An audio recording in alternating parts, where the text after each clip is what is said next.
भैया राम नाम नमस्कार। हमें तो चिंते ही यो नाम है हमारा सचिन चौधरी।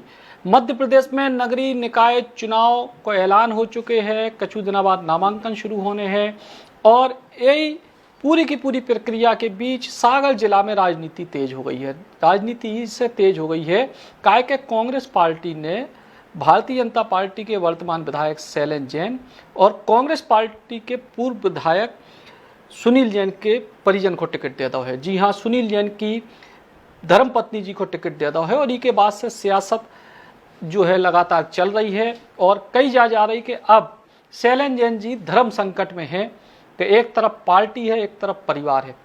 और शैलेंद्र जैन जी हमारे संगे हैं। शैलेंद्र भैया, धर्म संकट है का सामने?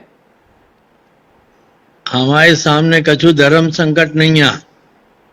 परिवार जो है चार दीवारी को नो ही हमाओ, जो परिवार हमारा पूरा सागर आए और इस परिवार की सुरक्षा के लिए, सुविधा के लिए भारतीय जनता पार्टी ने मुझे अपना प्रतिनिधि के रूप में यहाँ सागर का विधायक बनाया है। सागर की जनता ने मुझे आशीर्वाद दिया है, तो मुझे कोई धर्म संकट नहीं है। ये जो हमारे लाने धर्म युद्ध है और धर्म युद्ध में हम अपने आदर्शों पे, हमारी विचारधारा पे चल के और भारतीय जनता पार्टी को विजय बनाने के लिए कृत संकल्पित हैं। हमें इस तरह का कोई धर्म संकट नहीं है। लेकिन बार बार घूम फिर के कहानी आप ही के पास आ रही है लगातार, चाहे सोशल मीडिया हो चाहे पार्टी के भीतर हो। अब कांग्रेस पार्टी ने जा तो मानी जाए कि एक ऐसा दांव चले जिससे भारतीय जनता पार्टी भी अब सोच पे मजबूर हो गई कि आखिर टिकट दें की को। नहीं, जब कांग्रेस ने जो कछु करो है वो वास्तव में इसको हम अनएथिकल मानते हैं। परिवार के बीच में इस तरह का खेल खेल के और परिवार के बीच में कलह पैदा करना जो है ये उचित नहीं है। इसको कांग्रेस पार्टी ने नहीं करना चाहिए था, इसको मैं अनुचित मानता हूं। लेकिन अब अगर उनने इस खेल को शुरू किया है तो हम और सागरवासी मिलके इस खेल को समाप्त करेंगे और उनका जवाब उन्हीं की भाषा में देंगे। नहीं, लेकिन आप कह रहे हैं कि कांग्रेस पार्टी ने गलती करी, लेकिन आपके भाई तो निश्चित तौर पे कांग्रेस पार्टी में है, कांग्रेस पार्टी के पूर्व विधायक भी रहे हैं, तो फिर तो वे तो हमेशा से टिकट के दावेदार हुई हैं। फिर ही में अनएथिकल का होगा? इसमें अनएथिकल ये हो गया कि जिस तरह से उन्होंने वहां पे दबाव बनाया और दबाव बना के उसको उनको मेरे लघु भ्राता की श्रीमती जी को टिकट दिया, ये उचित नहीं है। मतलब कांग्रेस पार्टी ने दबाव बना के टिकट दो आपको जो कहे? बिल्कुल, ये सम्मानीय कमलनाथ जी ने ये षड्यंत्र किया है और षड्यंत्र करके और दबाव बना के उसको ये यहाँ से चुनाव लड़ने के लिए बाध्य किया। तो ये जो है ये परंपराएं ठीक नहीं है। ये स्वच्छ राजनीति के लिए कोई अच्छी बात नहीं है। ये संवैधानिक परंपराओं के लिए भी ठीक बात नहीं है। तो फिर जो प्रत्याशी हैं निधि जैन, आपके परिवार की बहू हैं और सुनील भैया की धर्मपत्नी हैं, तो वे मना कर देते कि हमें नहीं लड़ने? फिर मैं आपको कह रहा हूं कि राजनीतिक क्षेत्र में काम करते हुए आपके संबंध होते हैं, आपके साथ एक मर्यादाएं होती हैं अपने नेता के प्रति। और नेता अगर इस तरह का दबाव बनाए तो कार्यकर्ता कभी कभी दबाव में आ जाता है। मुझे लगा कि इस तमाम मामले में यही कुछ हुआ है, क्योंकि जब सागर से वो गए थे इस संबंध में मेरी चर्चा हुई थी, तो वो चुनाव न लड़ने के लिए निश्चित रूप से कटिबद्ध था। लेकिन लौट के आए तो उनने वहां पे लगभग हथियार डाल दिए। तो ये नेता ने अपने पद का दुरुपयोग किया। तो कमलनाथ जी ने अपने पद को दुरुपयोग करे, लेकिन ऐसा जो भी लग रहा है, जो माहौल अब है कि भारतीय जनता पार्टी में भी जो शैलेंद्र जैन को पसंद ना करने वाले लोग हैं, चाहे वे बड़े नेता हों चाहे स्थानीय नेता हों, उनको भी एक मौका मिलेगा कहूँ ना कहूँ शैलेंद्र जैन को घेरवे को निधि जैन के बहाने से? ये तो राजनीति है, लेकिन सागर की जनता ने एक बार नहीं 3-3 बार मुझे अपना प्रतिनिधि बनाया है, अपना विश्वास व्यक्त किया है। तो मुझे इस बार भी पूरी उम्मीद है, मेरा विश्वास है कि सागर की जनता इस परिस्थिति को समझेगी और सागर के विकास के लिए और मेरे सम्मान के लिए भारतीय जनता पार्टी को विजयी बनाएगी। इस मामले में हमें कहीं कोई संशय नहीं है। लेकिन शैलन भैया, आप चूंकि शहर के विधायक हैं और सागर महापौर की सीट भी शहर की सीट ही होते हैं। पिछली बार अभय दरे जी को जब टिकट मिले तो कही जा रही थी कि वो जो है बाद में आपके संबंध उतने अच्छे नहीं रहे हालांकि, लेकिन जो है जब टिकट मिली थी तब कही गई थी कि शैलन जैन के बहुत करीबी हैं अभय दरे। ई बार भी उम्मीद हर बार जो ही होत कि भैया स्थानीय विधायक की कहूँ ना कहूँ सहमति लीजिए। राजनीतिक गलियारों में एक बड़ी चर्चा है कि शैलन जैन ने अपने आप को भारतीय जनता पार्टी के टिकट से दूर कर लो कि जी को टिकट देने दो, हम पार्टी को काम करें। क्या बात सही है?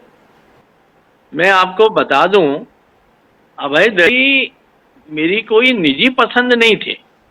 ये उस समय की परिस्थितियां ऐसी थी, लोग एक नॉन पॉलिटिकल आदमी को, किसी पढ़े लिखे व्यक्ति को, संपन्न व्यक्ति को वो चाहते थे, और खास तौर से कोई इंजीनियर हो जो सागर के विकास को से समझे।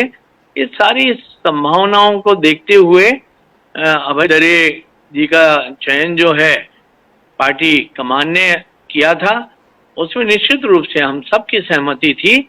हमारे जो वरिष्ठ नेता हैं सागर जिले के, अधिकांश लोगों की सबकी उसमें सहमति, और एक आम सहमति के आधार पे उनका चयन किया गया था। तो ई बार राजनीतिक गलियारों में चर्चा है कि पिछली बार तो आपकी सहमति थी, लेकिन ई बार चूंकि अब आपके परिवार में टिकट आ गया कांग्रेस पार्टी से, तो आपने कह दी कि अब पार्टी को जी को टिकट देने से दो, हमें कोई समस्या नहीं है, ना हमारी सहमति की बहुत आवश्यकता है, आप जी को दो, उनमें हमारी सहमति है। ये विषय जो है व्यक्तिगत और निजी पसंद नापसंद का नहीं है। जो इस चुनाव में विजयी होने की संभावनाएं हो, जो पार्टी के प्रति कमिटेड हो, ऐसे किसी व्यक्ति को टिकट मिलना चाहिए। और पार्टी हाईकमान के पास विभिन्न सोर्सेज से नाम पहुंच गए हैं, और पार्टी हाईकमान उनका सर्वे करके और उनमें जीत की संभावनाएं और पार्टी के प्रति समर्पण, इन तमाम विषयों को ध्यान में रखते हुए, उनके ट्रैक रिकॉर्ड को ध्यान में रखते हुए प्रत्याशी का चयन करेगी। और जो भी प्रत्याशी का चयन पार्टी हाईकमान के द्वारा किया जाएगा, उसको विजयी बनाने में हम सब लोग प्राणपण से जुटेंगे। ये हमारे लिए धर्म युद्ध है। इसमें हमें जो भूमिका महाभारत में अर्जुन की थी, वही भूमिका मेरी भी रहेगी, और हमें विजयी लक्ष्य की ओर बढ़ना है। और इस संबंध में जो भी पारिवारिक कठिनाइयां हैं, उनसे उभर के, उनसे दूर हटके, और पार्टी हित में, नगर के हित में भारतीय जनता पार्टी को, प्रत्याशी को हम विजयी बनाने के लिए कृत संकल्पित हैं। तो आपने अपनी तरफ से कुछ नाम सुझाए हैं क्या पार्टी को? पार्टी ने मुझसे भी कुछ नाम मांगे थे, कुछ नाम मैंने भी दिए हैं। पार्टी के जितने भी महत्वपूर्ण नेता हैं, उनसे पार्टी ने नाम मांगे हैं, और उन तमाम नामों पे विचार मंथन करके, सर्वे इत्यादि करके, जनता से उनके बारे में ओपिनियन लेके फिर पार्टी अपना प्रत्याशी तय करेगी। लेकिन आपको ऐसा नहीं लग रहा कि ये धर्म युद्ध में जो लोग आपके पक्ष में खड़े हैं, सुनील भैया के बहाने से, निधि भाभी के बहाने से, कहूँ आप पे भी, आपके अपने जो पार्टी से जुड़े लोग हैं, उनके भी निशाने पे आप आ सकते हो? अब ये हाइपोथेटिकल क्वेश्चंस हैं, इनका कोई जवाब नहीं हो सकता। राजनीति में आप समझते हैं कि सब तरह के लोग होते हैं, सब तरह की परिस्थितियां बनती हैं, लेकिन मैं यहाँ पे एक विशुद्ध राजनेता के रूप में मैंने कभी काम नहीं किया। एक सेवक के रूप में एक अपॉर्चुनिटी हमें मिली और उस अपॉर्चुनिटी का इस्तेमाल जो है सागर के विकास में, लोगों को सुविधाएं मुहैया कराने में, इन तमाम चीज़ों में हमने कोशिश की है। राजनीति मेरा कोई पेशा नहीं है, लेकिन ये हमारा पैशन है। और एक अवसर जो पार्टी ने हमें दिया, और एक नहीं 3 अवसर दिए, उस अवसर का इस्तेमाल जो है नगर के विकास के लिए हम बखूबी कर रहे हैं। और जनता का बार मेरे प्रति विश्वास व्यक्त करना इस बात का द्योतक है कि जनता मेरे प्रयासों से संतुष्ट है, उसे हमारे प्रयासों पे पूरा विश्वास है। एक और सवाल है कि आपने जिस तरीके से कई के विकास के भी आपने बहुत सारे काम कराए, पिछले आप लगातार कई सालों से आप विधायक हो, शहर विधायक हो, स्मार्ट सिटी को काम सागर में चल रहा हो, तमाम सारी विकास की योजनाएं चल रही। दूसरी तरफ अब आपके परिवार की तरफ से, जैसे आपने कि धर्म युद्ध है, तो आपके परिवार के लोग ही अब आपके द्वारा कराए गए विकास काम पे सवाल उठाएं, कहे कि शहर में कछु विकास कार्य भाव तो उनको श्रेय अगर शैलेंद्र जैन को है, तो अगर उनमें कमियां उठें तो उनको कहीं ना कहीं दाग भी शैलेंद्र जैन की राजनीति पे आए। तो ऐसी स्थिति में आपको कितना भरोसा है कि शैलेंद्र जैन के द्वारा कराए गए विकास कार्य या भारतीय जनता पार्टी की सरकार के द्वारा कराए गए विकास कार्य इस चुनाव में जीत में अहम भूमिका निभाए भारतीय जनता पार्टी के लाने?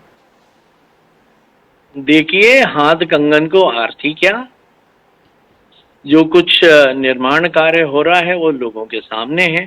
सड़कों का निर्माण हो रहा है, सड़कें लोगों के सामने हैं। तालाब का काम हो रहा है, उस लोगों के सामने है। जो कुछ भी प्रगति और विकास के कार्य हो रहे हैं, ये कोई छुप के या कोई ऐसे करके तो काम नहीं हो सकते। ये सब जनता के ध्यान में है। और जिस तरह से हम लोगों ने यहाँ स्मार्ट सिटी के कामों को अंजाम दिया है और लोगों का सहयोग लेके, अनेक लोगों की स्वयं की भूमि उन्होंने स्वयं सड़क के निर्माण के लिए समर्पण कर दी। मुझे लगता है कि ये विरले उदाहरण होंगे सागर शहर में। ये तमाम चीजें जो हैं, जनता का मेरे प्रति, भारतीय जनता पार्टी के प्रति जो विश्वास है, उन्हें ये विश्वास है कि इनके भारतीय जनता पार्टी के प्रतिनिधि के नाते हम लोग जो भी काम करेंगे जनहित में करेंगे और इसमें पूरी पारदर्शिता के साथ। अब तालाब के विषय में लोगों ने अनेक प्रश्न उठाए, आरोप और आक्षेप लगाए, उसकी पूरी जांच हुई। जांच में सारी की सारी चीजें सही पाई गई। तो आरोप लगाना तो सबसे सरल काम है, लेकिन वास्तव में सागर जैसे शहर को और इन तमाम सुविधाओं से सुसज्जित करना और निर्माण कार्य कराना, ये थोड़ा सा कठिन कार्य है और हम सब लोग इस कठिन कार्य में लगे हुए हैं। सागर को एक महानगर के रूप में विकसित करने का हमारा संकल्प है। उस संकल्प में जनता का पूर्ण विश्वास और पूर्ण समर्थन हमें है। मुझे आशा नहीं, पूरा विश्वास है कि सागर शहर जो है आगामी 1.5 वर्षों के अंदर एक विकसित शहर के रूप में हमारे सबके सामने होगा। इसमें कतई कोई शंका नहीं। एक आखिरी सवाल के 2023 में विधानसभा चुनाव है और 2022 के शुरुआत में नगर निगम को चुनाव। आपके लाने 2023 को विधानसभा चुनाव ज़्यादा बड़ी परीक्षा है या 2022 को नगर निगम को चुनाव? हर चुनाव हमारे लिए एक चुनौती है और भारतीय जनता पार्टी के कार्यकर्ता के नाते हम लोग हर चुनाव के लिए हमेशा तैयार रहते हैं। उनके लिए कोई जो पढ़ने लिखने वाले विद्यार्थी होते हैं वो परीक्षा का इंतजार नहीं करते। हम लोग प्रतिदिन जनता के संपर्क में हैं, जीवंत संपर्क जनता के साथ है। उनकी समस्याएं सुलझाने के लिए हम लोग निरंतर संघर्षशील रहते हैं। यहाँ की व्यवस्थाएं कैसे ठीक हों, यहाँ की सुविधाएं कैसे ज़्यादा मिलें, इसमें विधानसभा के अंदर हो चाहे माननीय मुख्यमंत्री जी से विशेष कृपा लेके इन तमाम कार्यों के लिए धन उपलब्ध कराना, तो ये सब काम जो है पिछले वर्षों में हुआ है और जनता ने उसके लिए स्वीकार्यता प्रदान की है और विश्वास। बहुत बहुत धन्यवाद शैलेंद्र जैन जी, जो सागर शहर के भारतीय जनता पार्टी के विधायक हैं और भविष्य में जो नगरीय निकाय के चुनाव होने वाले हैं, नगर निगम सागर के जो चुनाव होने वाले हैं, वे बड़े रोचक होने वाले हैं। सो शैलेंद्र जैन शहर की राजनीति के और ज़िले की राजनीति के अहम किरदार हैं और आगे भी बने रहें। सो उनसे रूबरू भी आपसे जल्द मुलाकात कराएं, चर्चा कराएं। फिलहाल बहुत बहुत धन्यवाद विधायक जी आपको। बहुत बहुत धन्यवाद सचिन जी।